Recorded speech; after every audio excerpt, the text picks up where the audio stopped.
Hello, everybody, and welcome to another edition of Late Night FCS. I will be the, host this week. I'm just Brady now since everyone doxed me. I'm here with Tenny, the coach of Idaho State, here with Habes, the coach of Montana, and I probably said his name wrong again. If Chase ever gets his Wi Fi working on his farm, he's here, the coach of Northern Iowa. I am also here with Danny, the Montana State head coach.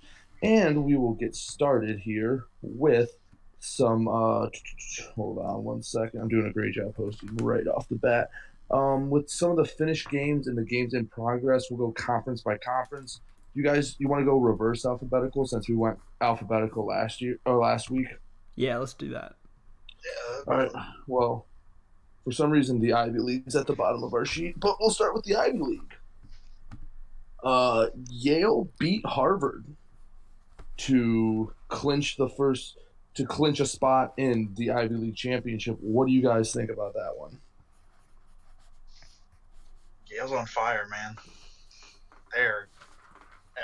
I would not want to play them right now, or even touch them in playoffs. That momentum is insane. I mean, for starting off the year so poor, they've really come on strong. They have a shot to beat whoever they play, whether it's Princeton or Brown. That team's spooky. One of the best coaching jobs in FCS so far, I would say. Stepping into that program, which was literally a joke. It was made constantly that Yale never plays. It was a meme. Games. Exactly, it was a meme. And he steps in and becomes one of the better coaches. Debuts at 15 in the committee poll. Pretty impressive that he can do that. One of the first ones to clinch a berth in his championship game, and he's first in the Ivy. Not even second, first. Yeah, because he does have the tiebreaker over Princeton. So, and then speaking of Princeton, just scores a touchdown to go up on Brown in the fourth quarter. I know, Chase, me and you were big on Brown, but it looks like Princeton might take the second spot. Brown's got time. They got time to drive. It certainly looks that way, but Brown does have time to drive. They only can tie unless they go for two to try and win it, but we have seen some of that in FCS. But Tenny, what do you think? Yeah, I think, touching on Yale, that was my expected result, that Yale would cruise into they didn't cruise necessarily. It was a closer game, but they're one of the stronger teams in the whole FCS right now. So they'll be good in their conference championship. And it's looking like Princeton, and they're looking strong as well. I mean, obviously they are up to number 3 in the committee poll now. So that's going to be a good game, but they still got to hang on against Brown. That final. Well, what's the current situation of that game? Brown has the ball, right? Brown just got the ball back. Princeton just scored. There's 3-ish minutes left, and I think Brown's on the Princeton 40. It's fourth quarter. Yeah, Brown's actually got a 2nd and 11 right here, so it's going to be a tricky spot for them to convert. That game might end while we're live, which would be interesting. Live commentating.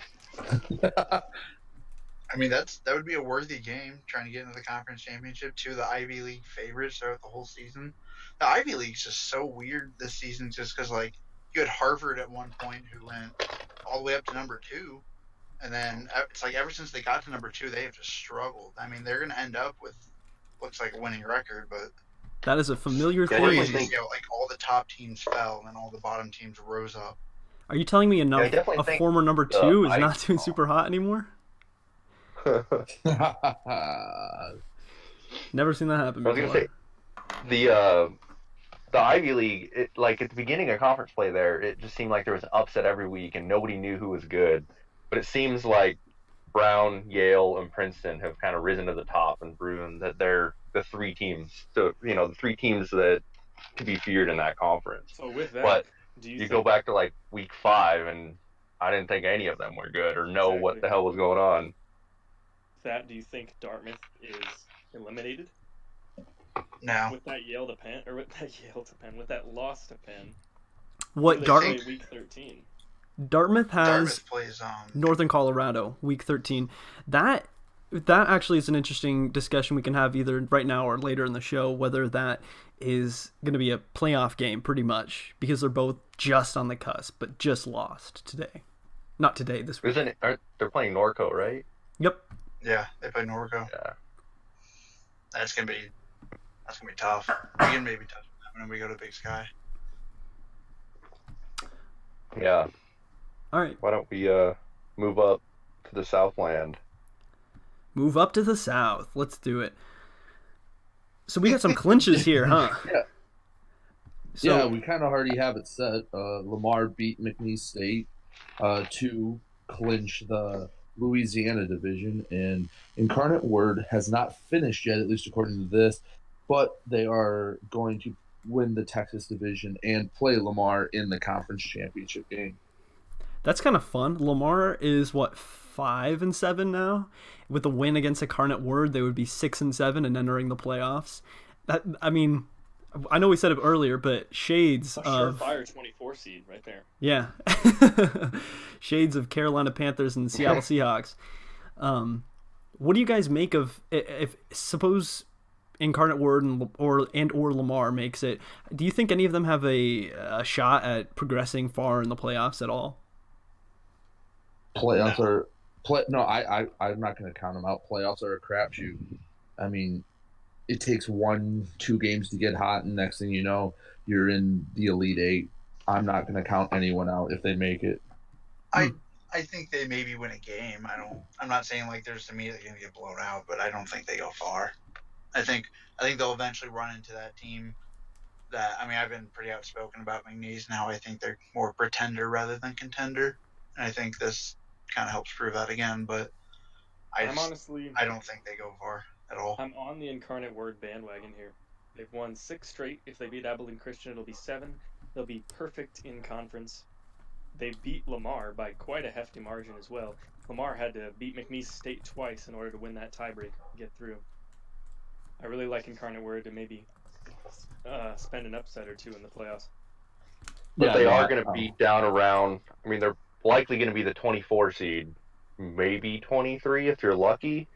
And right now, that's looking like you're going to be playing a Brown or a Sac State or a San Diego or a Chattanooga, someone in that range. So it would be a big upset, even if it is Incarnate Word. But one thing, we can get to it more later, is I don't think there's a ton of difference from about 12 to 24. So I don't think the caliber's that much different between those two rankings. Yeah, my favorite not part of this, that far. My favorite part of this is that Wednesday, when games started, Lamar asked for a sub, thinking that they were done, and now they're in the conference title game. Yeah.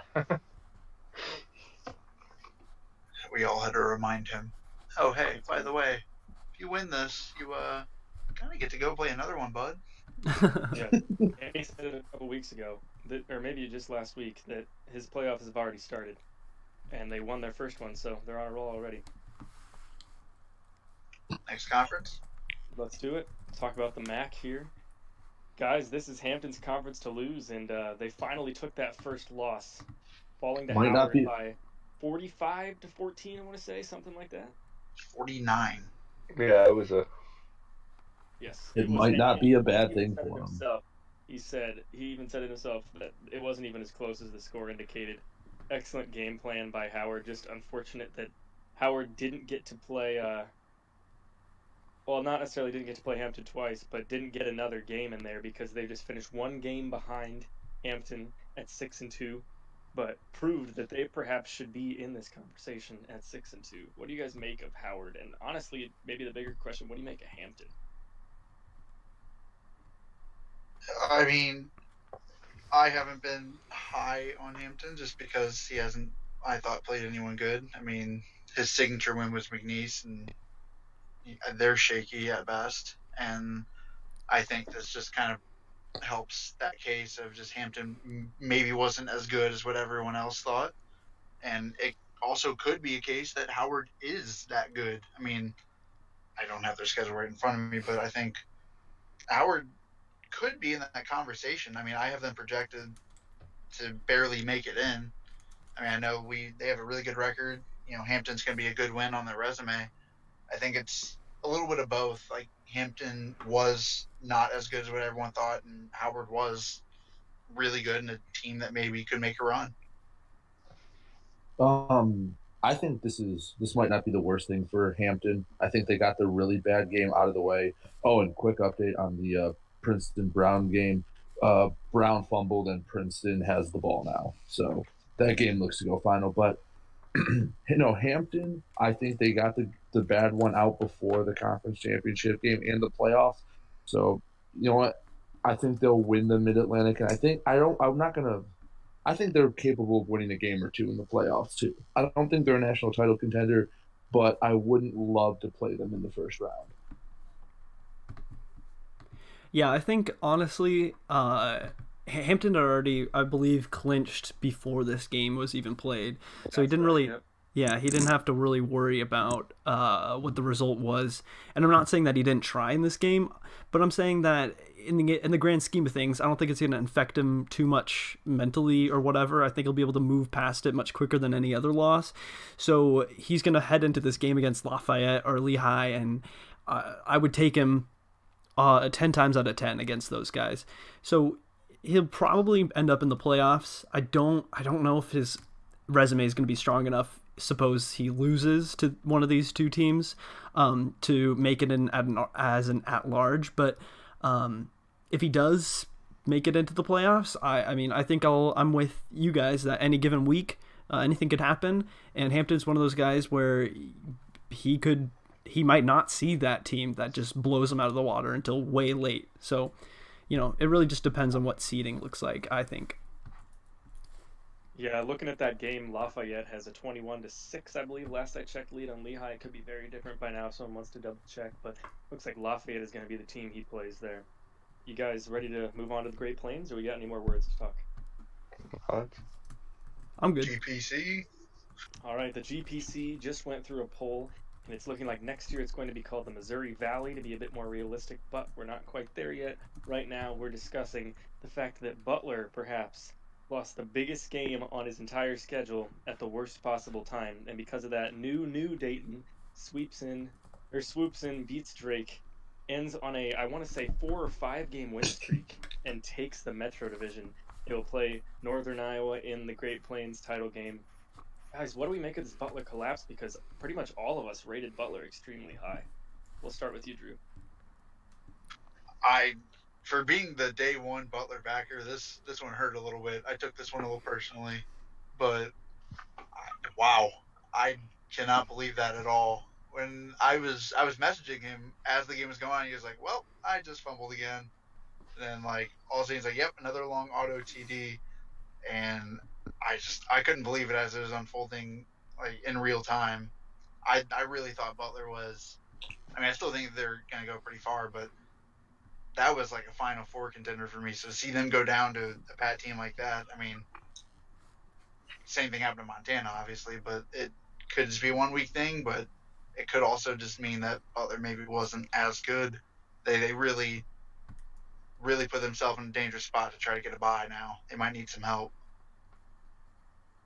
Yeah, I think their bye is in jeopardy. I mean, this game, I know a lot of you hate to call this luck, but if you think about it, on any given day, you could just have somebody who just so happens to get somebody's number.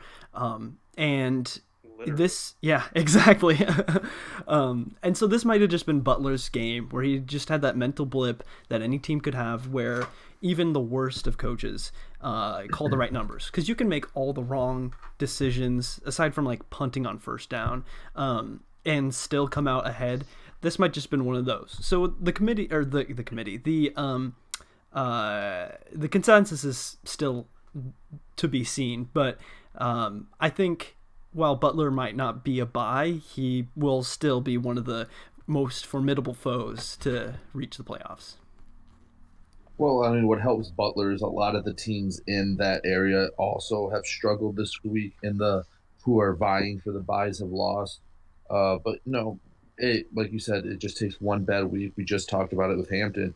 I wouldn't put too much stock in this single loss, but what hurts him a lot is he doesn't get the chance to play in the conference championship game to bolster the resume. And I think that's the bigger loss than just losing to North Dakota, even as bad as they are. But he does get a week 13 against Tennessee Tech, who is a very good team. And it's going to be, if they win, this week, they're going to move up a lot because everyone else decided to just take the week off. So that could be a really good ranked win. That could get them right back in the conversation for a bye.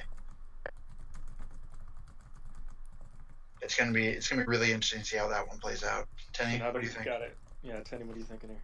Yeah, I think, I mean, kind of just to re-say what everyone else says, like, I'm still high on Butler, and I think almost every team has had a bad week at some point.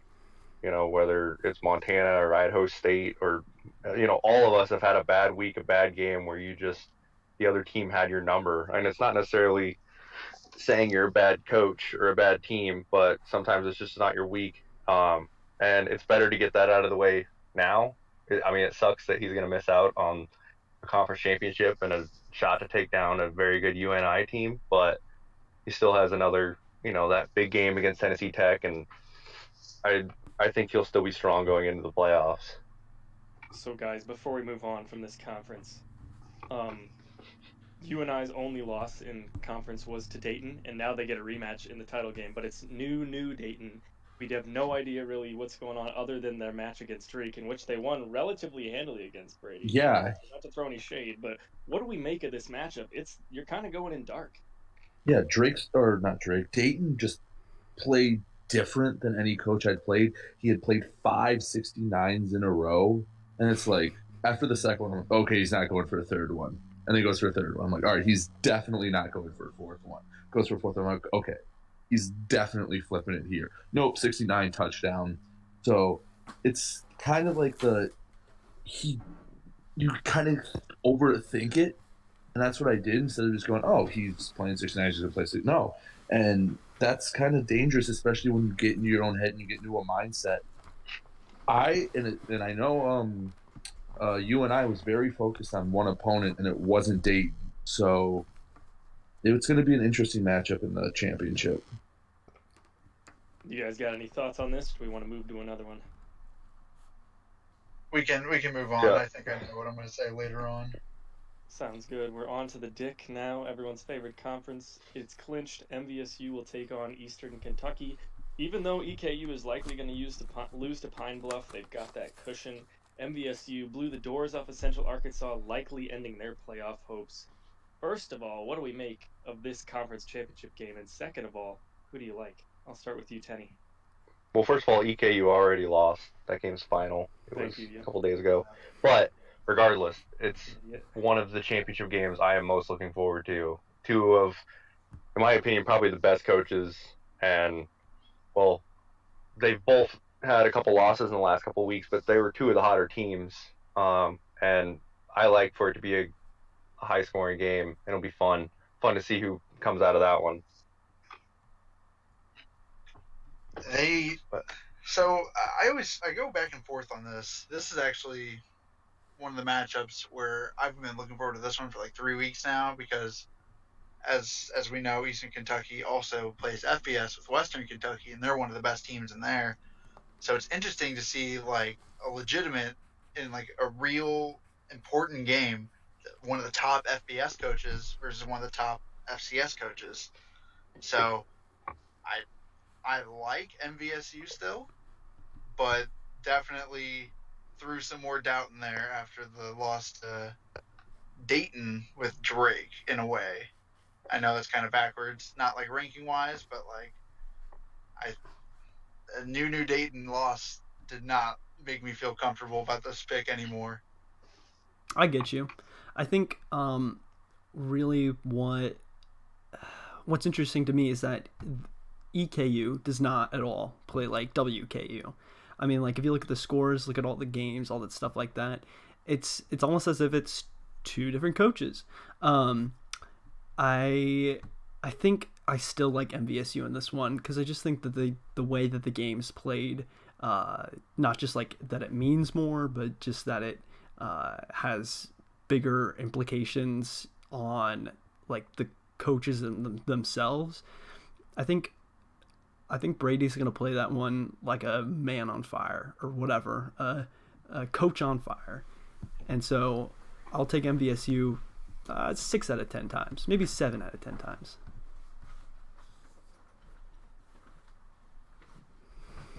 Any other thoughts here on the Dick? I'm ready to slide off. Yeah, we're finished with the Dick. All right. Sounds like we're going to move on to the Colonial, arguably one of the most I don't even know what adjective to use for this conference, but it's just, there are only so many active coaches, and there are even fewer ones that are active in the Discord. So you don't know what to make of this conference. Delaware State, one of the only perfect teams left, 7-0. I'm not sure if the Delaware game is final yet, but there was a delay of game in there, so they might go to 8-0 in the South Division. They've already clinched. Morgan State is very close to clinching in the North there. Do we make much of any of these North teams? I'll start with you, Tenny, or do we think Delaware State is the one to watch? I mean, it's tough. I don't really know much about any of these teams. Like you said, they aren't very active on Discord. I know Villanova is, but they aren't looking like they're going to make the conference championship. I think Boise is the coach of Morgan State now, starting this week. Yeah, that's right. I mean, I don't know. That Delaware State team is hot right now, and as much as I don't know about them, they've been winning some games. So, I mean, I like them to pull it out. I think Delaware State's one of those unknown values. Like, they sucked out of conference, but 7-0 in conference is something remarkable, even if it's a garbage one. I think once they play somebody who is active in Discord and stuff like that, we'll kind of get a feeling for how good this team actually is. And since if Boise does pull it out here and he's playing Morgan State, then that'll be really fun because we'll get to gauge just how good he is. It's interesting, though, that a team who's going to go probably undefeated in conference could miss out on the playoffs if he loses this next game. It's interesting. That's what happens when you start 0-4. Yeah, and your conference not really helping you out either. But yeah, I think he's a beneficiary of just having a really weak conference. I mean, I think Delaware State ends up winning and getting away with it, but I mean, I feel like out of conference games are a really good indicator of how good you may actually be. So I think they'll win their conference, but in terms of like how good they actually are, it really is an unknown. So, looking at the Delaware State game, it does not appear Delaware has had a drive. Or Delaware State has had a drive, and Delaware has 2 dogs right now. So, if there's a third dog, Delaware State would be in the line for a rescheduling, which could have big impact depending on who he gets matched up with. Yeah, that's interesting. I mean, I think since they've clinched, it doesn't really matter at this point, and Delaware is kind of a garbage. Yeah. Oh. Well, for playoff implications. Oh, for playoff. I see. I don't know. Yeah, I mean, I think regardless, they need to win their conference championship. I don't see, like, win or lose. I mean, and at this point, I don't know if they'll get a rescheduled game. I feel like we don't normally do them this late in the week, and I don't know if anyone else is up for one. But regardless, they just need to win their conference championship. That's their only safe bet to make the playoffs, in my opinion. Yeah, it's a one-bid conference for sure. The way that out of conference went, it's pretty much locked up as a one-bid conference. Yeah, there'll be somebody to look. I do. Oh, go for it. Well, go ahead. Okay. I was gonna say, I do want to give Delaware State a little bit of credit, starting off 0-4 and then rattling off 7 straight to even be in this position. That's kind of on the same as Yale for, comebacks as far as they go. Yeah, I think like after week 4, you can think back to how good you were after week 4, after a zillion weeks ago, and think about how good you are now comparatively, or how much more knowledgeable you are now. That difference is monumental for a lot of coaches. So Delaware State might fit into that, where he might make the playoffs, and then even though he went 0-4 in conference, there might have been something that clicked in conference, even week 5, that just made it that they're a team on fire. And I keep saying on fire like I'm from the South. And they might tear some some coaches a new one. We'll see. That'll be a fun team to watch in season 3. Yeah, I definitely Move agree. on. Yeah, let's go to the I'm good. Carolina Football Conference. Clusterfuck Conference, my favorite. So the everyone's favorite Presbyterian goes 6-2, officially clinches the South Division in the Carolina Football Conference. Still up for debate in the North. If NC-A&T wins, they clinch the, but Elon can still slip in there. Guys, a lot of hype on Presbyterian there with the the offensive and defensive head coaches. What do we think about Presbyterian? I will start with Danny this time, if you don't mind. Yeah.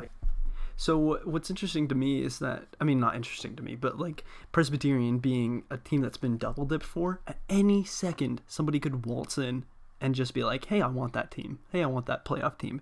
And that would have huge implications because Presbyterian's probably going to be, not huge, but Presbyterian is probably going to be at 23 or 24 if they make the playoffs. So that means that whatever 9 or 10 ranked team is more or less probably not, maybe not getting a bye, because, you know, there's still the chance that any given week, but I would much rather play a fresh coach than somebody who's seasoned if I'm just trying to get wins out. I mean, if I'm trying to have fun, then obviously I want to play the seasoned coach, but regardless, that's going to be pretty big. But as far as if these coaches remain, I think Presbyterian is going to run the gambit, and at their current strength, I would take them a couple games into the playoffs. I think they've really turned their program around.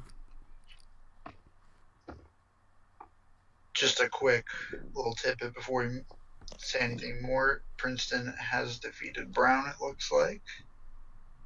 So that's the number 3 over the number 15. That's a big game. Anyway, yeah, I think this is Presbyterians to lose in terms of just as a conference. Elon looks like they won't be bad. I think they might give them a little tough game, but Presbyterian will sneak in. I don't know. One thing about Presbyterian with having 2 different coaches is it's hard to get into a rhythm because you kind of get the feel for what they like to do. But when you're switching coaches back and forth, you have to keep switching whatever rhythms or idiosyncrasies they have. So that is an advantage having an offensive and defensive coordinator. That's true. And big $15 word, idiosyncrasy. Props for that one. Yes, thank you. Big points in Scrabble.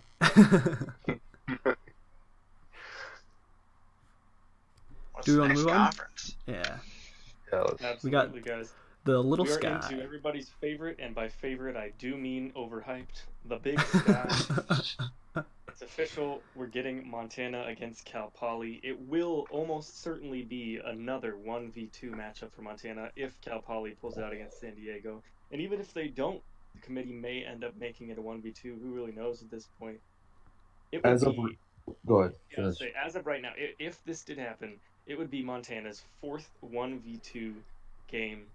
It was unprecedented when he got a second one, and now we're doubling it at 4 in the conference championship. I mean, we finally got that Montana State game out of the way, which was another exciting game day. What do we think of this one heading into it? And if Montana does lose, is Cal Poly number 1 in the country? I'll start with you, Brady. Well, what I was going to say is just to update that game. It is 7-7 right now, Cal Poly and San Diego. The last play was a 3-yard run. It's 2nd and 7 from the Cal Poly 42. So with about 2 minutes left to go in the second. So it's still anyone's game right now. But no, looking at the Big Sky, I mean, yeah, I think the winner of this will be the 1 seed. If Cal Poly loses, then it kind of gets mixed up in there. You have 3-4 teams kind of vying for that spot. If Montana wins, obviously they're the slam dunk number 1. It's going to be a very interesting matchup. I'm going to pick Montana until they let me down in a big game because they're 3-0 in 1v2 matchup. So how can you go against that? You could be dogs. Me too. I mean, Yeah, I think this game. I mean, like Brady said, if Cal Poly loses this week, it does kind of muddy it up a bit. But I still think that Big Sky Championship is essentially a play-in for the number 1 seed, because that's the committee's going to look at that as a big game. You know, like it's bigger than just a top 25 game or a top 10 game. It's a conference championship game between, you know, 2 of the best teams all season. And I like, you know, just to re-say what Brady said, I'd like Montana in that one, because he hasn't let us down in big games all year long. The only couple times he slipped up were against teams he probably, you know, may have underestimated or probably shouldn't have. But anytime it's a big game against a big-time coach, he finds a way to win those games. Crazy how the narrative changed after 1 week. You guys were doubting me the last week or 2. Just want to throw that one out there. You guys, over half of this was Montana State last week. What It's not changed? so much that I don't know. I thought Danny would give you a good run for it, and he did. maybe it was part And of he did. I He was did. I Danny- was just pulling for Danny. I Nothing will against stick you, with the Drew. fact that- Well, here's the thing. I will stick with the fact that Danny outplayed me that whole game. I will 100% admit that. I've never felt in a game that, like, I got thoroughly outplayed, except for maybe you and I. But, like, that game, I did not deserve that. I got a lucky break. Well, here's the thing. Like, I mean, I'm just from the beginning. Like near the beginning of the season, like there was the 3 of us, the Big Sky North boys, Idaho State, Montana, the greatest of friends, and we knew we had our 3 games coming up, and they were marked on the schedule, and I was just praying that we would go 1v1 against everyone. So it was just like I can sympathize with Tenny rooting for me, because you know if I win, then it is a 1v1 and we have the triangle of victory. But I mean, I don't, like, now thinking back, like, I don't really care. I mean, it was just a really fun game, and having that wide variety of emotions, playing a game where you just submit numbers, love it.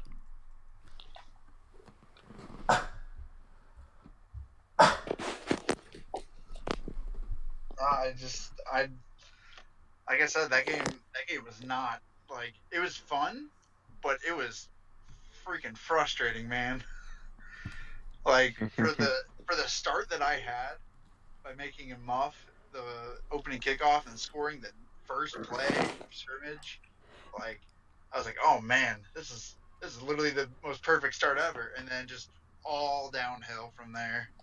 I mean, like, I managed to make, like, I feel like I was very timely. Like, I made very timely plays, but I was not very good or consistent, which is weird because, if anything, I'm usually the opposite. I'm usually consistent, but, like, sometimes my timing's off. Mm-hmm. Yeah. It was a very backwards game for me. I was very uncomfortable throughout. Well, I mean, it puts confidence in me that I was able not just to take the number 1 that far, but to show that my scouting was able to work, essentially, because the scouting isn't going to work right off the bat, and that really showed right off the bat. But the fact that it helped me later in the game be better and better continually, it makes me confident going into the playoffs. I don't really care who I matched up with. I feel like I'll be able to face the world, you know. So I'm happy for how that game turned out. I mean, it didn't turn out exactly as I like, but for what it was, yeah, I'm here for it. It was good. So, guys, before we move on from the Big Sky, we need to address the Eastern Washington conundrum. Our favorite. That would be three straight Down L's. 2 Gs. 3 straight L's, and yet there is still a legitimate chance that they are a solid seed in the playoffs. Are you just hoping, like, not necessarily you, but just a theoretical team, hoping that you draw Eastern Washington in the first or second round? 100%.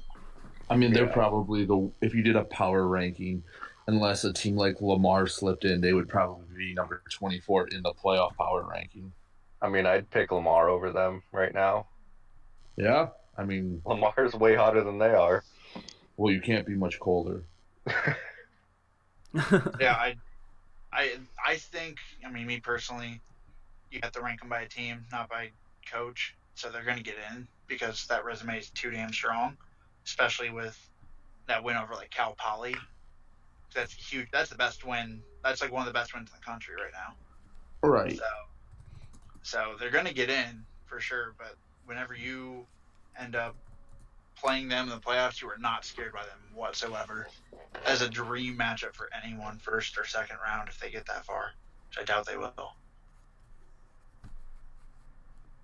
Any more Move words on? on Eastern Washington? No. I'll say one other thing is that we in the Big Sky North. I mean, if you're having Montana, Eastern Washington, Montana State, perhaps Northern Colorado, and perhaps Idaho State in the playoffs, that's pretty crazy to have 5 teams from one division make it in there. Which means that we're almost guaranteed to see first and second round matchups between these teams. Those will be feisty matchups. I mean, if Idaho State makes it into that, if it sneaks in at 23 or 20, or I guess maybe not that because that'll probably be for the one bid leagues, but like 22, that could be a Cal Poly game or something like that. So we'll see probably a lot of rematches early from this conference, and that will be fun to get those rematches and second chances. Yeah. So yeah, let's move on. the Atlantic Sun. We saw Bethune-Cookman beat Florida A&M in one of the best games of the week, just looking at finishes. It was a really exciting one between a new coach and a coach that's really coming on strong at the end here after beating MBSU and FAMU. They are now 4-2 in the South, and they've clinched. We're still waiting on the final in Chattanooga, but if they beat Eastern Tennessee State, which is what it's looking like, they will win the conference. However, if ETSU upsets Chattanooga, it'll actually go to Jacksonville State. So assuming we do get Chattanooga against Bethune-Cookman, what do you think of this? Because the North is the better division, but Bethune-Cookman's coming on hot. I'll start with you, Drew. If we get this championship game, first of all, who do you like? And second of all, if Bethune-Cookman were to win, how many at-larges does the Atlantic Sun get out of the North? I think if Bethune-Cookman wins, I think it's only wow, that's tough. That's going to be 3. If we're going by, I think what I projected, Jacksonville State has an at-large for me right now. Then if Bethune-Cookman wins, they'll take the conference one away from Chattanooga, but Chattanooga's resume is still so good. I think they're already clinched, no matter what. Would that bump out Jacksonville State? It's going to be close. I don't think it's enough. I don't think so, because I think even a win over Campbell is still a decent win since Campbell was first 4 out. So like you can almost call that a ranked win, but that's gonna be it'd be close. But I think it ends up being 3. But I still have Chattanooga winning the conference in general. I think they're a lock no matter what. Oh yeah, Chattanooga's a lock no matter what for sure. I think if anything they'll sneak back into the bye. Oh yeah. If they win, they're in that, because like I said, everyone else from like 6 to 20 lost this week, including, I mean, they got their loss out of the way last week, and then they're going to have a win over ranked ETSU this week, which will knock ETSU out of any playoff hope, which they didn't really have much of anyway, unless they won. So I think Chattanooga is a lock for a bye if they win that, to be honest with you. And I think they will beat Bethune-Cookman. If BC can beat Chattanooga, that would be 2 wins over top 10 teams in the past 3 weeks. They're going to be pushing hard for probably a decent seed if they can pull that off. Yeah, I think they could get into the teens. I don't think they'll be riding that 20 line. It could be like 18, 19 or something like that. Yeah, like those mid-teens. I could see them jumping up there. They don't have the resume simply because they didn't play as many games in conference compared to the other teams. All right, I had another question, but I'll save it for later because it's more playoffs. So go ahead and move on before I ask it. All right, we've got the final conference here, the America East. We've talked about it for like virtually every show so far because it's been a lock since. Sacred Heart's going to play Stony Brook in this title game. We've already asked you guys who you like in this game, so I'm not going to do that. But if Stony Brook were to win, does Sacred Heart have a chance at an at-large? I'll start with Tenny. I mean, Sacred Heart was barely in this week. I honestly don't think Sacred Heart gets in without a loss or without winning that game. I think it's essentially a extra round to the playoffs. Like it's basically the first round or round 0 of the playoffs for both those teams. Because obviously Stony Brook's not going to get in if they lose, and I think Sacred Heart's just too much of a fringe team and would need a lot of other help of other teams falling in Week 13, conference championships, whatever, to get in. But yeah. Yeah, I'm with you. I don't think.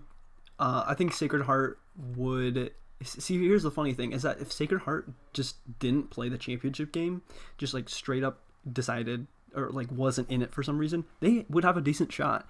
But if you take in this game and then take an L in it, then you're ending up 8-4, or I guess either 9-4 or 8-5 with no real solid wins, and then your best win would be against Stony Brook, 2 points, and then considering that championship game loss, you would have a loss against Stony Brook too, and a much later one. The only teams that you did play that were good were the playoff teams that you lost to. So it would be nigh impossible. But if they do win, they'll probably get they could work their way into the high teens, and by high I mean like 19, 18. But I mean that really depends on what everything else goes and how everything else. Well, Sacred Heart has not clinched their game this week. They're only up 9-7 against Albany, and Sacred Heart does have the ball with.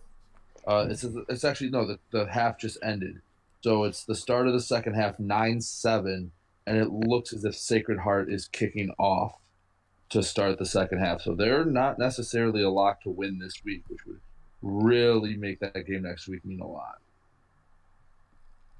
Oh, for sure. Guys, we have cleared all of the conferences. It's now time to get on to the guest. I'm almost positive that he's not in voice chat. Do we have that confirmation from Drew? I know he's on Discord. He just sent me a message. He has the permissions. With us. Yeah, check his perms real quick while I do this. In case you guys don't know, we've got the head coach of UNLV as the guest this week. Famed for being a crowd favorite in FCS. I know we're all excited to be listening to some of the questions that we're going to ask, but more importantly, the answers that he will give. Drew, any word on what's going on with there? I think he's in the chat. Yep, he should be. Yep, there he is. Good deal. All right. We are in.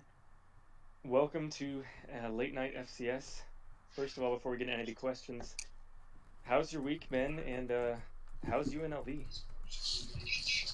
Well, UNLV won their division this week, 42-14 in the game. Other than that, it's I'm not going to get into it.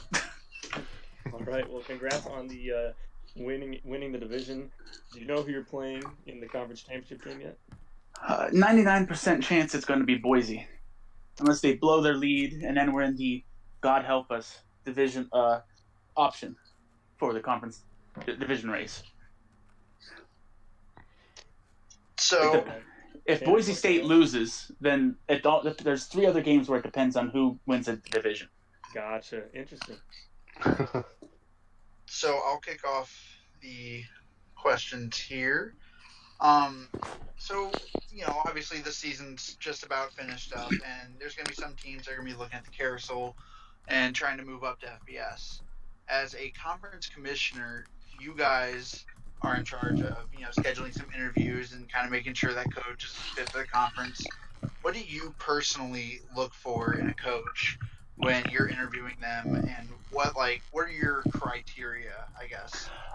All right. Well, I don't know about the other commissioners, but for myself, the first criteria is actually going to be loyalty. I want someone who wants to be in the Mountain West, because right now we are the very definition of mediocre. The other division, the one that Boise State's in, every single team is either going to be 6-6 or 5-7. For my division in the West, it's either every team's going to be outside of me and Hawaii, 6-6 or 5-7. So I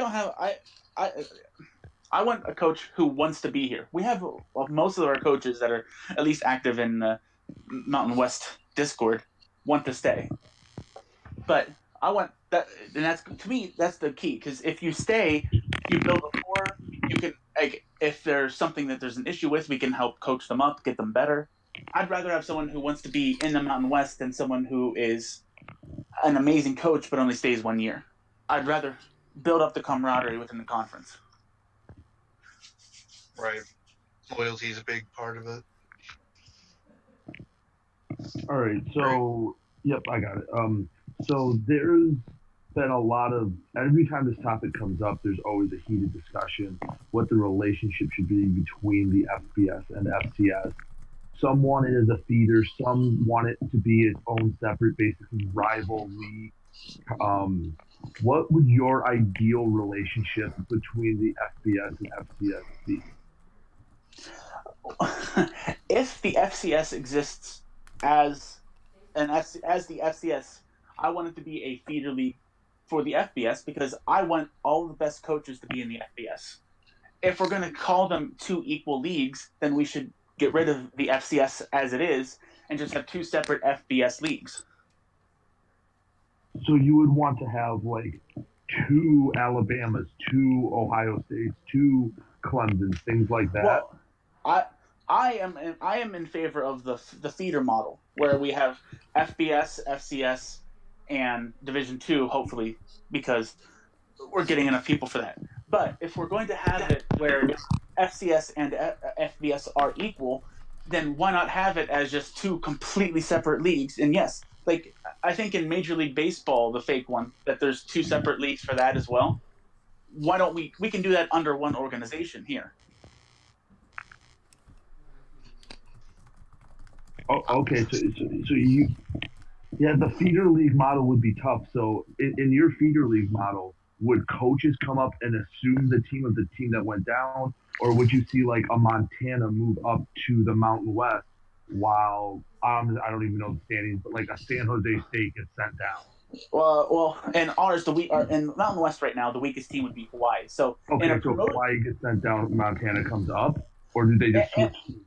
It depends. I like a promotion relegation model like European soccer, which that would happen where the coach and the team stay together no matter what, and they move up as a whole. That way you don't have to give up your team. Other coaches would rather just the coaches move up and they leave their team behind. So then in tangent with that, what is your stance on realignment of conferences? Because if you're moving teams up and down, obviously you can't have like, if you have Alabama move down, you have Montana move up, you're not going to put Montana in SEC just geographically. My idea on this for the realignment would be technically what it would be is this would start, if I were to implement this, it would start after the next season when we have the real conferences for the FCS, assuming we have those. I know that's not a done deal, but for my argument, let's assume that. What I would do is each conference would be related to another. So, like, say the Pioneer League would be with the Sun Belt, and one team would be the bottom team in the Sun Belt and the top team in the Pioneer League would switch places. Big Sky would probably be matched up with the Pac-12, maybe the Mountain West, but do them where each conference is related with another one geographically, and that's how the teams would be switched. What would you do? So it wouldn't be like the actual three worst then? It would just be the three worst from a specific area? Or the worst in a conference? It'd be the bottom in each conference. And the top in each FCS conference.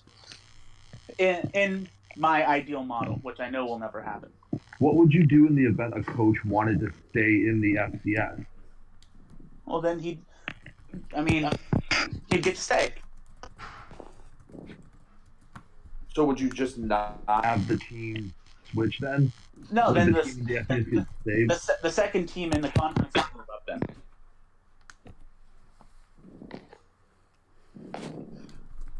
just like in European soccer, if the top team is not allowed to be promoted for some reason, you go to the second team and they go up. Wouldn't that do, but you said a lot you like loyalty. If you have a guy that's really big in the Mountain West and just has a bad year and gets sent down, doesn't that kind of destroy that whole thing of conference loyalty? See, right now, I haven't had any of the coaches who finished last have not been active. Now, I'm sure that would get different if it was someone I liked. It would be different, and there are ways to work around that. Where instead of just having one bad year, go with an Argentinian model, which is the average of 3 years. In your first and second year, promoted. Like say it's your first year in FBS, and you finish bottom of the league at 4-8. In the Argentinian model, you are safe from being sent right back down, because you need to get some time to get your legs under yourself. In terms of the loyalty part, you make a good point. Yes. My other question would be then, what if you have like sort of an IRL NDSU situation where a team doesn't move up to FBS, they just continually want to stay. I guess that's not the exact situation with NDSU, and I could go in depth about that situation. But say you have a team who just wants to stick in FCS and continually win against bad teams, because they do have the option to stay. What would you say about that? Well, I mean, like it would depend. I mean, like there's right now, I don't think that any team in the FCS is just beating up on bad teams. I mean, the Big Sky, has what, like that's like the toughest conference in the FCS, and I don't see it as okay. I'm getting ahead of myself. We don't have that situation in the FCS right now because there's no one team that's beating up on a bunch of bad teams. If that ever happened, it would be different. I mean, Montana did win 3 1v2 matchups. That's my point. Montana's not beating up on bad teams. Montana's beating up on the best the league has to offer in terms of how the ratings have been going.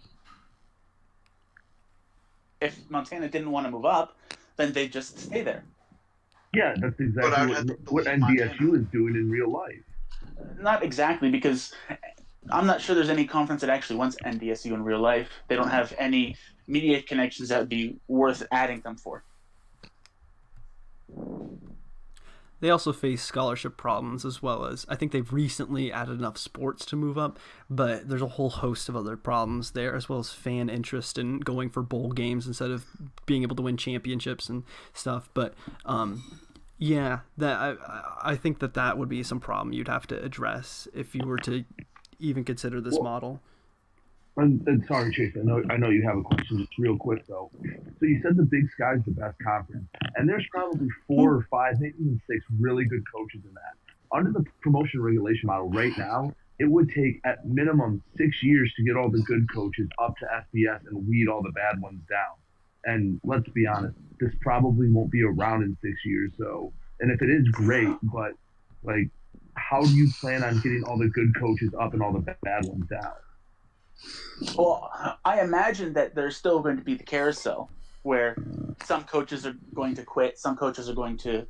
Doesn't that negate the whole point of promotion regulation? If you just lose, you just get to go up anyway. Not necessarily. What do you mean if you just lose, you get to go up anyway? What my point is. Okay, so that eliminates the whole point of winning to move up. If there's still the carousel, and let's say I'm in the DIT conference. I lose my conference championship. I don't get the chance to move up to the SEC. Oh, but Auburn became open anyway. I'm just going to move up to Auburn, and look, I'm in the SEC even though I didn't win my conference. But from what I've understood from so many people in the FCS, part of the key is you've developed an emotional bond towards your team. Sure, you could move up and take over Auburn or take over, Iowa, but if it's not your... Like, my adopted team is LSU. My favorite team is Penn State. unless like if I were to get relegated, I'd still keep UNLV just because I'd want the only team I'd ever leave for is Penn State. Just because a team's open and the coaches can move up, but it's still not the same because you'd end up leaving the team that you've developed that bond with behind. If you want to move up with your team, that's what the promotion relegation was before. That's a good point. Just like, I mean, it happens in real life where, how many FCS coaches, decide, Jim Tressel leaves Youngstown State to go to Ohio State. Not many teams themselves are actually, never had the chance to go into the MAC. But anyway, Chase, I know you got a question. Go ahead. So there's been a lot of, you can call it a problem, you can call it even a solution if you want to, but a lot of talk on what the double dipping scenario should be with an FBS coach coming into Philly. And I know you are the head coach of St. Francis, at least as of last week. Yes. Until the leagues fill up, until FBS and FCS have reliable coaches that will be there and not delay of games, which could, for all we know, take as long as this thing exists. What is your stance on double dipping, and do you think it's fair, or do you think there should be some sort of cutoff, or where do you stand? Oh, I'm not sure what you mean by a cutoff. Like, what would you cut off? Like Dayton, for instance, this has been a big one in the FCS lately. Dayton took, the head coach of Wyoming took over Dayton and won a bunch of games in a row, looked like to be a legitimate force in the Great Plains, and then just last a new coach came in and took over their spot. And so it's a new Dayton, and they come in with all of the things that the old Dayton succeeded and gets all of the. Do you think there should be a cutoff there? They should be able to own that team, or do you think we should encourage more people to join, or what's your thought process on it? Well, no matter what, we should always encourage more people to join. But in terms of a cutoff, I mean, that happens in the FBS too, where a coach will take over a 1-4 team or 1-5 team. No, it was 1-4. Air Force last year started off 1-4 and ended up 6-6. They had to deal with their record from what they took over before they were there. It's too late for this year, but for next year, I've already put up a rule change about any coach who takes over after the beginning of the year should be judged on their record as a coach, not the team's record. So, say your team finishes 5-7, but you as a coach was 4-2. That team should get ahead of a team that finished 5-7 over the course of the entire year with the same coach for bowl purposes. It doesn't matter whether or New Mexico State last year was in the playoffs and they disappeared. At that point, it sucks, but what else can you do other than just keep it how it is? Yeah, that's a fair point. If a team starts off 0-3, and then a new coach comes in and wins 9 in a row, you're saying they should be a playoff team, or even 0-4 and goes 8-4? No, I'm saying mine is just for bowls. Okay, just for bowls. So they're done. So you're saying use it as a tiebreaker if it's like 5-7 versus 6-6. Yeah. Also, okay, if it goes 9-3, then you still might be looking at a playoff opening anyway.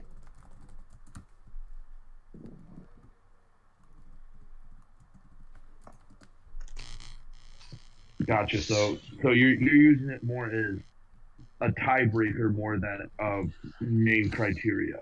Yeah, I mean, my whole point is the coaches who, first off, I know leaving a lot of teams who do leave FBS or FCS for FBS are leaving at least a decent team behind. This way, they at least are playing for something instead of just taking over a losing team and they're just done.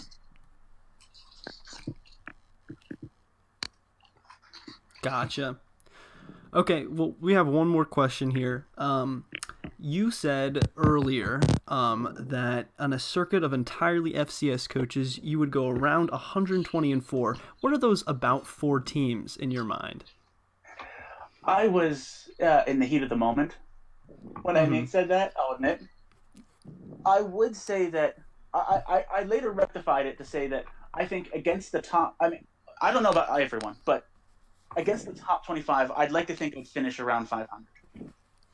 Gotcha. Okay. That's much more feasible. Yeah,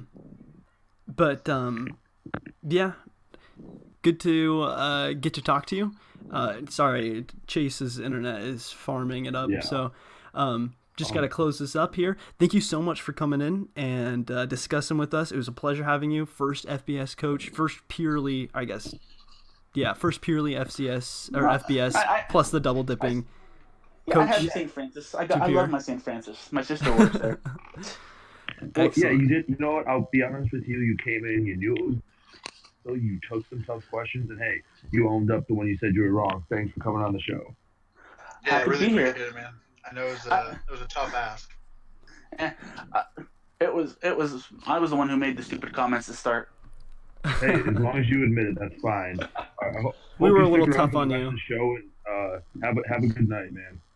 You too, guys. Appreciate it, man. All right, beautiful. Now we're gonna have to. So I asked if anyone wanted to ask the committee any questions, purely about their rankings or how they determine 1 through 24. And I only got one joke DM. So I have a few questions of things that were very much discussed. I have some pinned messages. And if I don't cover all of these, feel free to drop them in the chat.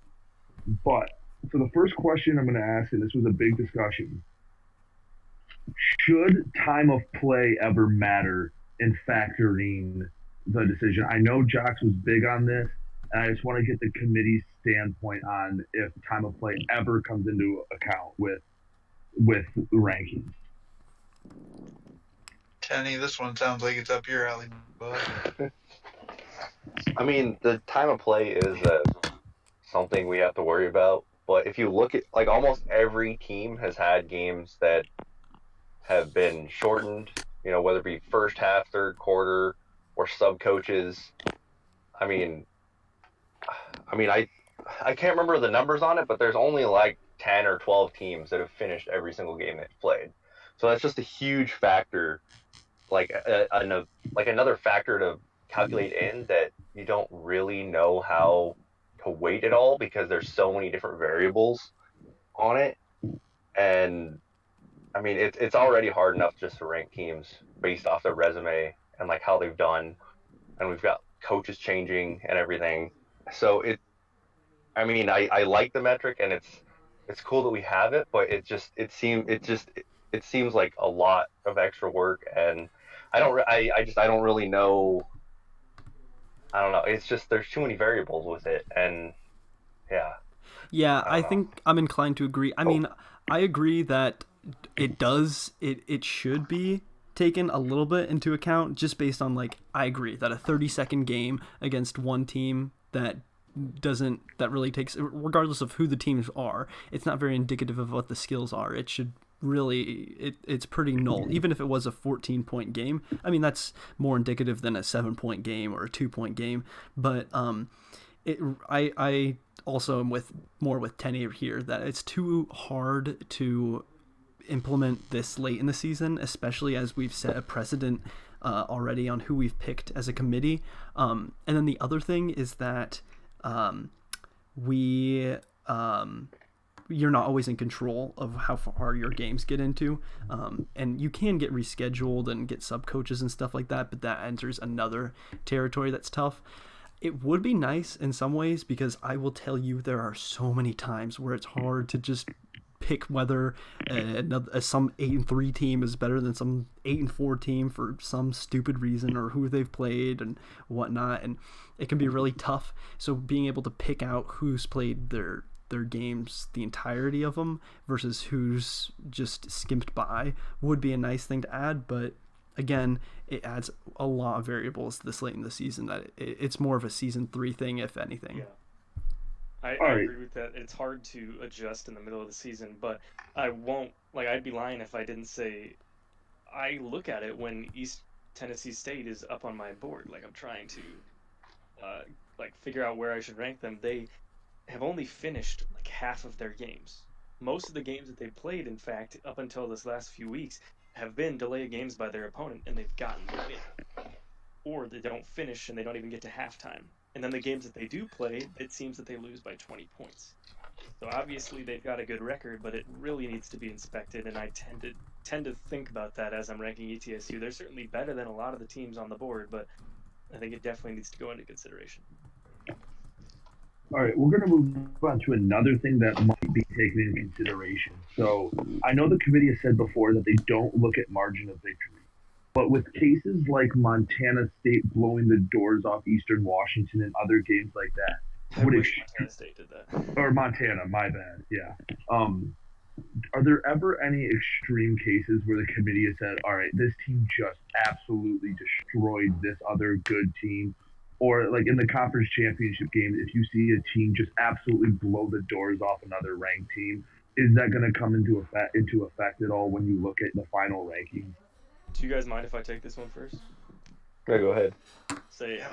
I am probably the biggest, if not only, proponent for margin of victory on the committee. Because I love this stat, not as a tiebreaker or anything, but just as one of the tools that we can use is that we're playing a game of numbers. And so, yes, I know there is the whole morality thing where if you're up by a certain amount, you should start chewing the clock. And if you get up by 21 points or something, you're going to run a lot more and just try and get these this game out of the way. I like margin of victory, especially when it comes to, like, San Diego is a great example. His thing, even if he doesn't play great defense, he can put up a ton of points.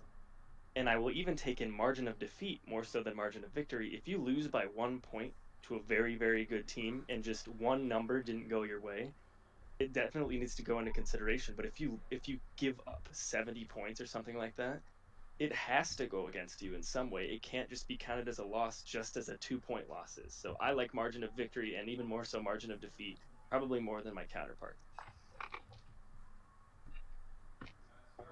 Anyone else want to add something, or do you want me to move to the next question? I mean, I think I started the year whenever I was just looking at games, even before I was on the committee, I was thinking, okay, margin of victory is kind of stupid because think about how many times like someone could just give up and just start calling like 69, 420, 12-12, like all meme numbers the whole time. But I think the more that I've been playing this, the more I've appreciated margin of victory. But even then, like, I don't think it tells the whole case sometimes. Like, I really think even then you still have to go through game threads. I mean, like, look at my game against Danny last week. Ended up being a 9-point win, but if anyone was even watching that game, they know it's not a 9-point win. It was a garbage time touchdown. So I think it matters to some degree, but it's definitely not, I think, a big enough factor for me to change like one person over another. Awesome. All right, so this was a question from AP. He asked, who are the best teams not in the conference championship game this coming week? Like, who are the teams to look out for that just couldn't win their division? Butler's the first one I think of anyway. Or like, Butler's a big one. San Diego's a good State's one. another big one. San Diego. I like Sac. Brown. Yeah, because Brown just lost. Pick your choice, Ivy League. I think based on committee rankings, Tennessee Tech. Yeah, for sure. And even SEMO a little bit. Yeah, just a little bit. McNeese State, that's a huge shout. Well, for some of us. I know Drew is not huge on that. And I've got no problem with it. I guarantee you they'll be in the conversation next week on if they're making playoffs or not. Oh yeah. They're not just eliminated for losing that game. All right, so there's a couple people who suggested this question. I'll reword it a little. What are you looking for the teams that are in the first 4 out? I know looking at it right now, Campbell was out. I know Idaho State was one of the first 4 out. What do you look at? Eastern Kentucky and UC Davis were the other two. But what do the teams that are on the outside looking in, what do you need to see for them this coming week, or do they just need teams above them to lose? I think it's a good combo. I think, obviously, whenever you're in that spot, you're going to be the guy that keeps up with every single thread. That is anyone from probably 18 back. You're going to keep looking and be like, okay, if they lose and I win this game or certain things happen, I can make it. You are going to need both. And I think even then, because you got to think about it too, there are teams that are in that 23-24 spot that will still lose out because of the auto bids that aren't there. So realistically, you have to need a lot of people to lose, but then you also have to win yourself. So I think there's going to be two teams, and I'm going to feel bad for it because I was personally against it, but there's going to be some teams that get screwed out of a playoff spot that are good and playoff worthy that will get screwed out of auto bids. And whoever is in that 24-25, I'm sorry. Or not 24, 23-24. But you're going to need help, but you're also going to have to take care of your business first and try to win by as much as possible. That way someone like Chase or even someone like me looks at him and goes like, okay, well, they are pretty good. Maybe they should get in. So that's where margin of victory might impress you a little more for teams on the kind of like an IRL Ohio State, Wisconsin situation in I think 2014. Yeah, I mean, or even if you're not talking about like getting into playoffs, if you're talking about like trying to get a bye. So like someone like Butler, for example, if they beat Tennessee Tech, if they beat them bad and like spank them, you could make a case that they should be a top 8. Something like that. I think margin of victory comes into play when two great teams are playing each other. Like if you're beating up on a team that just got a new coach, no one really cares. But if you are, I mean, I hate to bring up Montana, Eastern Washington, but if you beat them by 50 and it's the second best team in the country, like it matters. I know they were a new coach, so I guess that's kind of redundant. If you it's the MBSU Central Arkansas thing. That's what I'm trying to say. Yeah. So looking at these first 4 out here, I mean, you got Idaho State who is winning. Campbell already lost. EKU already lost. UC Davis already lost. There's a lot of teams also that are just out, probably the first 8 out or whatever, or teams who are near the bottom who just lost and are probably going to be on the outside looking in, who are scheduling Week 13 matchups that are more or less playoff games. But the thing is, if we have a ton of championship game upsets, that's going to be really tough because then we're going to have a ton of weaker or arguably weaker teams taking auto bids, where stronger teams may have taken the auto bid as well as been eligible for a at-large spot. So the conference, we really ought to hope that a lot of the favorites start winning because there's going to be so many teams at the bottom there just vying for spots. That's going to be tough to be able to rank. Too late for that hope. Everyone lost this week from 6 to 20. Danny, I'm glad you mentioned that. That feeds really well into my next question. How much is the committee going to punish for a conference championship game since they did win their division and get in there? And how is it going to differ at all from punishing someone who scheduled a Week 13 game? Well, I guess I'll take this. Can I answer this? Oh, yeah, go for it. Okay, so I know us 4 talked about it the other night. We had a long discussion about this. And I think all of us are kind of on the same page and saying we're not going to punish you for going into your conference championship game and playing someone good and losing. Like the fact that you even make it there means something, that you are a good team. But I think it's more so you have more to gain if you win, not more to lose. So someone like Chattanooga, for example, who's playing Bethune-Cookman, say Bethune-Cookman wins. I don't think you drop Chattanooga that far because obviously Bethune-Cookman's a good team, but then the fact that they made their conference championship with relative ease, you don't punish those kind of teams very harshly. Now, obviously, if you're on that border, in the 20 range, obviously we're going to have to look at it. It's still a loss, but I think there's a lot more to gain if you win than there is to lose if you were to lose that game. And are you going to punish – sorry, I want to follow up with Drew real quick. Are you going to punish them differently a team that is scheduling a Week 13 game? I know Howard might schedule a game. There's others I just can't think of off the top of my head. But as a Week 13 game, you're going to treat that differently than you would a conference championship game? Yes, I will. Me personally, I don't know. I can't speak for Danny, Tenny, and Chase and other committee members, but for me, you didn't make your conference championship. Now, if you schedule someone good obviously, like normal factors play in, but for me, I think conference championship is a lot different than a week 13, and you should have been, if you want to be considered like one of these playoff teams, we're going to be looking at why should we put you in playoffs, and one of the things that we're going to be looking at is like, what did you do in conference? Why didn't you make your conference championship? Kenny, what do you think about this situation?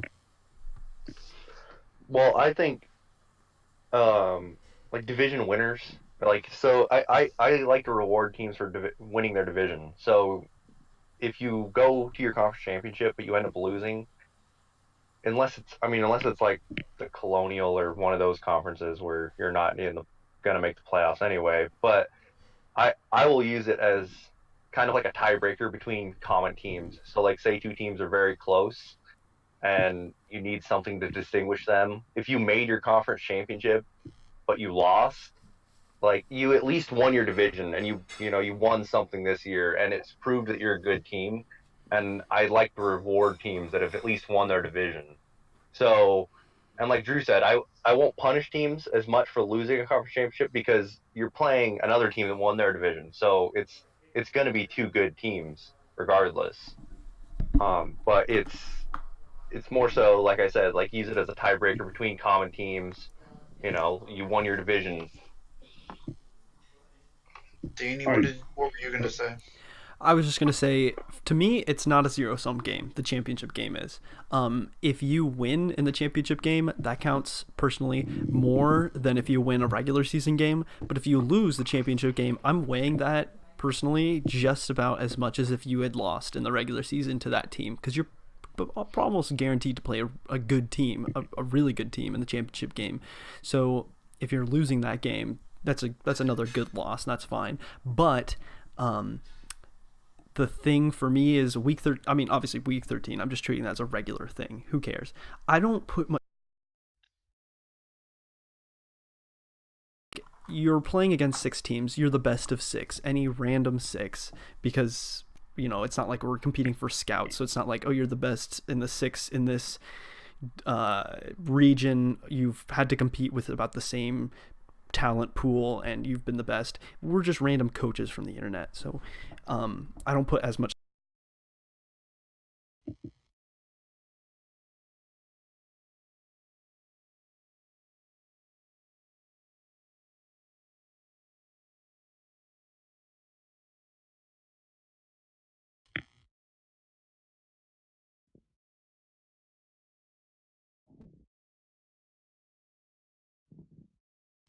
All right, great. Now this one, this question was inspired something you said earlier, and specifically with the Thune Cookman situation. Now, if they win, you said they could climb as high as like 16, 17 in that range. Yeah, however, 19 around there, but yeah, I agree. Yeah, the mid to high teens. But if you're them and you're a hot team, would you almost rather try to get the 21, 22, 23? That way, because again, we've said before, the difference between 10 and 20 is not that much. And if you get the little bit of a lower seed in the 20s, then if you win, you're not playing a Montana or a Cal Poly in the first round. What do you think about that? If you're a lower like, I think you got that backwards. Like if you were like an 18, you would play like a 17. Yeah, and then the second round you'd be matched up against a 7. But if you're like he'd be matched 20, up against Montana. Yeah, but if you're like the 24 seed, then you're playing. Oh wait, yeah, I get what you're saying. Yeah, if you're the 24 and you win, you're playing the 8 seed. If you win the 16, you're playing the 1. It's true, I agree with what you're saying, but I mean, it's not like they have a choice. It's just keep winning. I mean, right. Yeah. But if you're looking at the rankings, would you hope to try to get to the mid teams, or would you be fine being at like 20? I mean, like, it's not so much a question like that Drew or Danny can answer, but I think like this is kind of a scenario that UNI is in. I mean, I was 17 last week. I won, and now I'm 19. I'm looking to probably win against Indiana State, probably stay around the mid to low teens, like that 18-19 range. No, you're moving up. Everyone else lost. You'd like to think so, but I mean, the same thing happened last week. Regardless, what I mean is, if I do win that champion, or if I do lose that championship game, and I do somehow still make the playoffs, I don't get bumped out, then I'm happier at a 22 because I'm confident in my ability to beat a 10 or like a 9 or 10 or 11 and then face an 8 rather than get a rematch against Montana or play Cal Poly or something. It is definitely something you look at, and it's absolutely similar to March Madness. I'd much rather be a 10 seed than an 8 seed. All right, and I'll have one more question for the committee. So the top about 6 to 8 to 10 are pretty solid. They've been about the same team. What's the difference between like 10 and 22 right now in the committee's eyes? How big of a margin is there? So, I mean, I guess I'll take this one. For me, every time I look at it, usually the teams that are in that range have a really big signature win, or they have a good depth of wins. Usually, the 22, like the late 20s teams, don't really have that like big win that like really elevates their resume. Like they have like a bunch of like solid like 30 to 40 composite ranked team wins, but then like a lot of these 8 and 10 and like you said, 10 to 20 really isn't that big of a deal because like they're all like pretty close, but usually the difference is they have a win over a like top team. So like for a while, whenever Dayton was being considered like one of the better teams, you had him with a win over Butler, and whenever Butler was good, and Dayton had a win over UNI. So they had like good wins at the top versus I can't even think of like a I would 20-ish think team of right like now. UC Davis. They're 28. They haven't I beaten didn't a want to say team that, but they were too low. above Furman. Like Furman was what, 62 or something in comp, and that was their best win. But they just kept winning, and they had 7 wins, and so it's like it's hard to justify that. And so depth of wins and quality of top wins certainly has that difference. Tenny and Danny, do you guys have thoughts on this one? Yeah, I think just to rehash kind of what Drew said, it's like the top teams, they all have multiple signature wins, and they have winning records against top 50 and top 25 teams. And the teams that are kind of down in the teens and down towards like where I am at Idaho State, they may have played tough schedules, but they haven't won all those games and maybe only have one good win. And that's really just, I mean, that's kind of the biggest thing the committee looks at is how do you do in those big games? Uh, like do you have a winning record against playoff teams? Can you hang with playoff teams, or are you like a Hampton or a McNeese where you play a bunch of plus 80 ranked teams, and then the one time you play a good team, you end up losing. Scrubs, you can call them scrubs. It's not my style, Drew. It's fine. All right, Teddy, since you're the chairman, I want to ask you this. Don't give me specifics unless you want to, but I'm not asking for specifics. But are there teams that the committee is very decisive with? That some people think they should be ranked really high and some do not like at all. I mean, there's definitely some teams that have a lot, that will be ranked very differently by other members. I don't know. Yeah. I mean, I mean, it's so tough to like once you get outside of like the top 8, top 10, like if you look at like our top 10 rankings, everybody's pretty similar and everybody kind of has the same feelings. Mm-hmm. But once you get into those teams where everyone's like 7-3 or 5-2, and like nobody really stands out, and everybody kind of has like a little bit different criteria that they focus on. Like some coaches, it's like what is their top 25 record, or what's their strength of schedule. But I mean, there's definitely some variability in it, but that's also why we have 9 members, is to kind of even out those opinions and get a better consensus on it. And we do, like everyone knows, when we post rankings, we everybody has to put in an explanation and tell me why you think this team is better than that team. And whether I agree with it or not, everybody has good reasonings for it. So it's not like they're just throwing out, you're not just throwing out a ranking there. They have their reasonings for it, and they may be different on them from what I am or from what Danny is or Chase or whatever. But yeah, it's definitely tough in those higher teams, 20 ranks. Teams this week, and your boy was right, but I'm not going to say who. Yeah, it's definitely the one thing I'm not looking forward to in the final rankings is trying to get those like 18 through 22, 24 right, because those are going to be the rankings that we're judged on. Like those are going to be the coaches that either just barely made it or just barely missed, and they're going to be the ones that are harshest on us.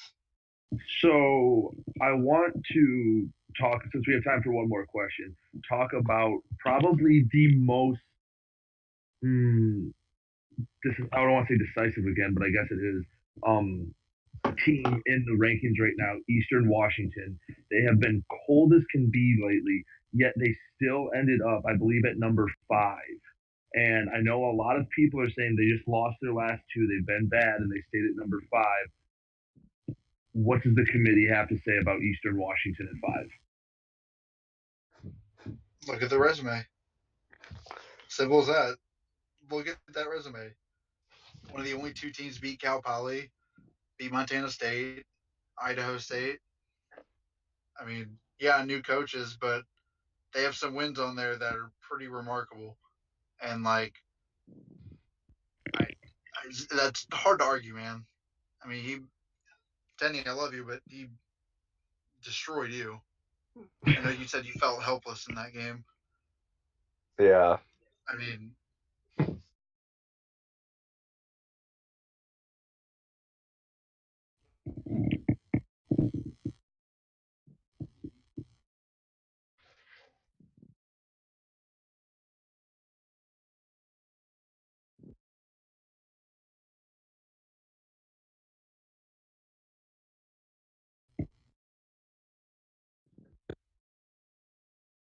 How I see it is Cal Poly and Eastern Washington have somewhat similar resumes. Eastern Washington's better. They also have the head-to-head, so that's a pretty easy tiebreaker. But around the same time, they both got new coaches, and they went in completely different directions. Had Cal Poly done the same thing, had they tanked and lost their last 3 or 2 and then could lose this next, they would also be insulated by their old resume. Because you can't judge for new coaches, and I know it's such a hot button topic every week. Dayton got a new coach twice. Like multiple teams have gotten new coaches. Tennessee Tech has had multiple coaches. It's hard to judge, and so we came to this conclusion that you have to stick with the resume, not with the. All right, guys. Well, it is. You guys did a great job. I know, Kenny, I kind of dropped a bomb on you with the one question, but no, you did a good job handling it. Overall, I thought it was a pretty good pod. UNLV was a very had a lot of interesting things happen, and I think next week with the conference championship games, it's going to be very interesting for the pod. Is there anything you guys want to say before we head off and go to the after party? I have a couple questions I want to answer in the after party. There's a couple good ones that we can get to, but I definitely want to answer those. Yeah, go ahead. I like. Thank you for all you guys for sticking around. I know it's an hour and a half podcast. I hope we see you all in the after party. But yeah, this has been the late night FCS show. Thank you all for coming. For Danny, Tenny, Drew, and Chase, I'm Brady, and I will see you next week.